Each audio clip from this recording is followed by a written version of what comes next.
Mr. Edwards here again. Thanks for joining me for this very important lesson. So today we're going to continue with the next section of our ongoing media literacy and digital citizenship unit. Throughout this entire unit, we will learn to understand our role as responsible citizens in an ever-changing digital community and critically think about some of the media messages and content that we are exposed to. Today's lesson, entitled Filter Bubble Trouble, focuses on the silos of information we often find ourselves in.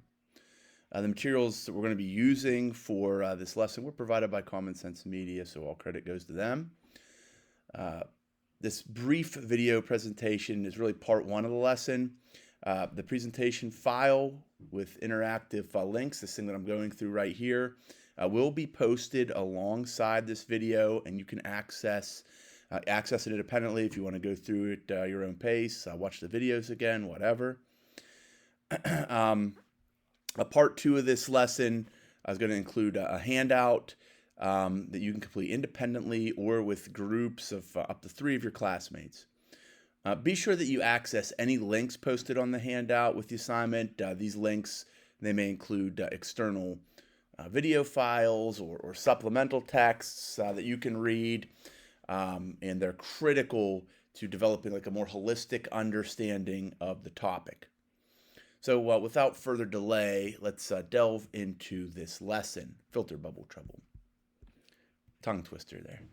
The essential question that we're working to answer in this lesson is, how can these things called filter bubbles limit the information that we're exposed to? So have you ever heard the expression that someone is living in a bubble? What do you think that means? Yeah, it means that the people and ideas that one might interact with, the experiences you have in your daily life are in some way different or separate from those in the larger world around you. You're isolated in some way. Have you ever felt like you were personally living in a bubble for some reason? Yeah. Some of the things that we voluntarily sign up for or find our organizations we find ourselves a part of can put us in a bubble. Maybe just the neighborhood that we grow up in, the city or the region, like the geographic area could put us in a bubble. We have shared experiences with those people, and sometimes we forget about the world at large. Your school or even your work group can put you in a bubble. And then any group affiliation, say your religion, any hobbies that you choose, your recreation, your extracurricular activities, all those things can put us in an isolated bubble. Okay, so the objectives for this lesson. First, we're going to define a filter bubble and explain how these things occur. Second, we're going to reflect on the limitations and the drawbacks that filter bubbles cause. And finally, it's important to be able to get out of them. And so we're going to identify strategies for escaping the filter bubbles once we've identified them. Okay? And, living in a bubble usually refers to your real life, right? The organizations that you're part of in real life. But for our purposes, it can also apply to our experiences online. When it's online, then it's called your filter bubble.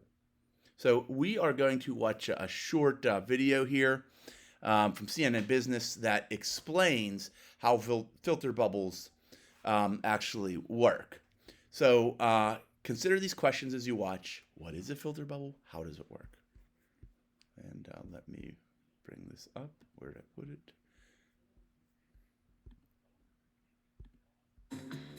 It's human nature. We surround ourselves with people we agree with. And the internet has only made it easier.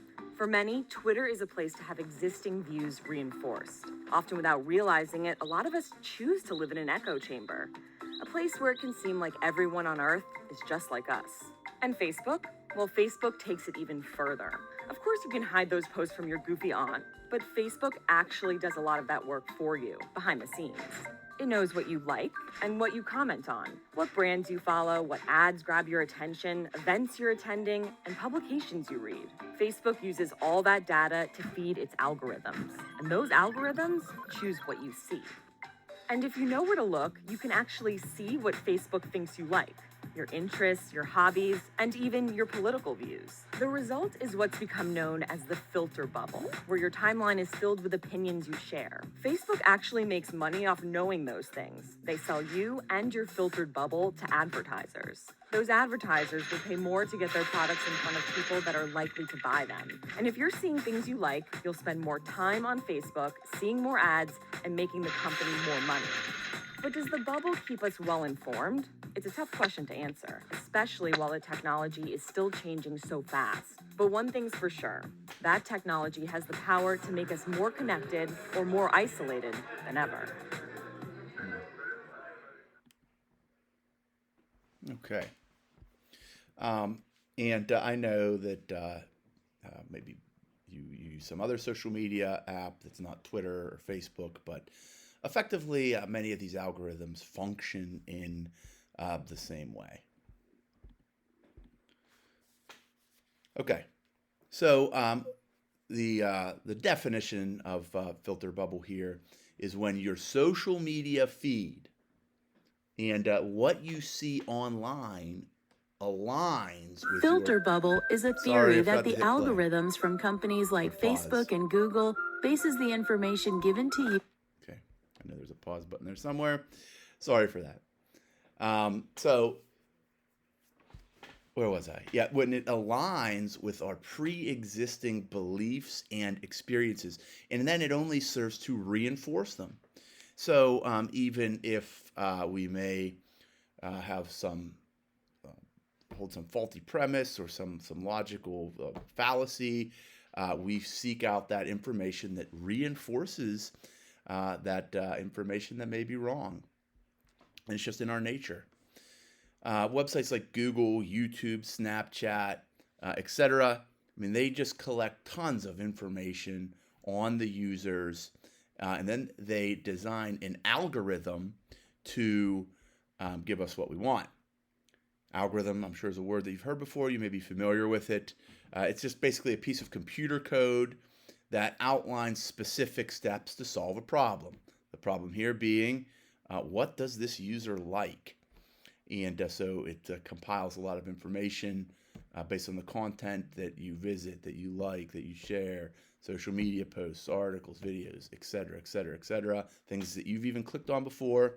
And then it shows you similar things because it knows that you're going to like them or enjoy them, enjoy that content. So this is personalized content. Why do websites do this? Why show us content that aligns with what we already believe? What do you think? Well, the reason they want to identify what content you'll like is because it helps them to make more money from advertisers off of you. Advertisers are going to pay more to these publishers if they know that their ads are being placed in front of people who are likely to be interested in their products or services or events. Website owners also know that you're going to stay on the site longer if you're seeing content that interests you. This is called personalized content. Okay. And so at this point, you can access, oops, I labeled it part 1, but it's actually part 2, the handout. You can find it in your notebook, in which you are going to watch a video here from this internet activist, Eli Pariser. It's roughly 9 minutes, and it is about a decade, made about a decade ago, but the concepts are still very relevant today. He specifically mentions Facebook and YouTube news, but the filter bubble concept applies to all kind of platforms, including the ones that we use more today: TikTok, Snapchat, YouTube, etc. Okay. He's also going to talk about the terms liberal and conservative. This could be synonyms for Democratic and Republican. I'm sure that those are familiar from your government class. Okay. I have also linked a handout that I believe is 4 pages long. It goes through a wide range of issues and lists the typical, in one paragraph, beliefs of liberals and conservatives on a whole range of issues. So take a second and access that handout as well, and see which political party most aligns with your beliefs as you start to solidify this part of your identity. Okay? And so now that you watched the video, you're rolling on the handout, find a little extra space in your notebook, and I want you to brainstorm some reasons why filter bubbles might be a problem. Go ahead and pause this video now and give yourself a few minutes to try to list 3 reasons why these filter bubbles developing may be a problem for us.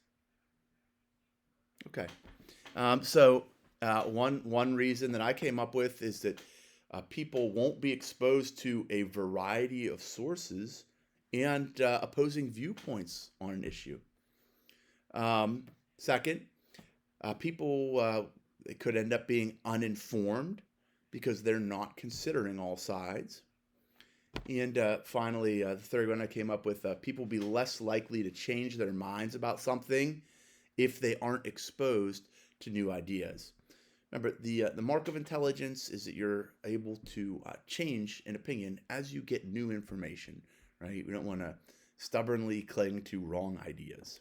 We're always changing and evolving. Okay, and now I want to show this second video here. Even though it can be very difficult, it's very difficult to overcome a confirmation bias and escape a filter bubble. It is possible. And so we're going to watch a short video here that could give you some ideas. As you watch, I want you to consider the question, what are some ways that you can burst a filter bubble?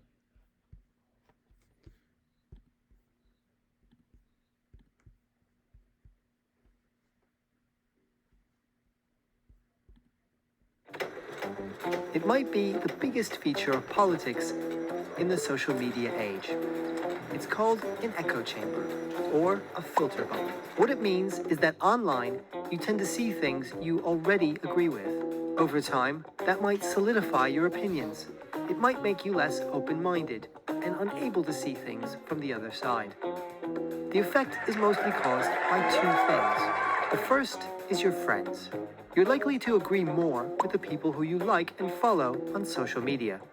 That's not new. We've always tended to agree more with our family, friends, and neighbors. But the other cause of the filter bubble effect is more recent. It's the way algorithms used by social networks tend to show us things we've already shown an interest in. So if you click on links from a particular political party, Facebook will show you more of the same and less of what you don't click on. That's how the social media-powered filter bubble forms. So, how do you get out of your filter bubble? One way is simple. Read stuff from the other side. If you're right-wing, check out left-wing accounts, or vice versa. You can also fool the algorithms. Start liking things you disagree with, and commenting on posts you wouldn't ordinarily read. Do that enough, and you might see stuff you would have missed. New angles on stories you've heard before, or whole new things you didn't know anything about. What will that give you? Well, you might find yourself understanding people with different points of view.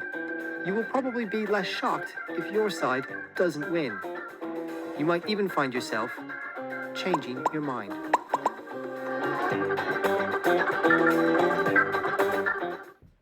Okay, and I'll be sure to pause this one here this time so that it doesn't Hyundai interrupt us. Tucson. A little too slow. Okay. Now, let's see if you were paying attention here. Right underneath the last section in your notebook, we're off to the side or whatever, you brainstormed why filter bubbles were a problem. What I'd like you to do now is just take a few minutes and brainstorm strategies for bursting out of your own filter bubble. What is something that you can do to like it or not. We're existing, creating this filter bubble online. What are some strategies that you can do to burst that filter bubble? Go ahead and pause the video now and get that in your notebook. Okay. Two things that I came up with is that, and I do this in my own life, I go out of my way to read posts and articles from people who normally disagree with me, and I'll ask simple questions, not as a gotcha or just to help me understand your position. What evidence do you have that supports your reasoning, right? We've discussed this all year, using evidence to support your reasoning. Another thing I came up with was that we could really fool the algorithms designed to put us in these filter bubbles by liking and commenting on things that we may personally disagree with. And that'll get the algorithm giving us some alternative viewpoints. Okay, and now you're going to reflect on the type of things that you see in your social media feeds and other websites that you visit. Try to identify what kind of filter bubble you may be in. This is all going to be on the handout, and so you can work with independently or up to three of your classmates to collaborate on this activity.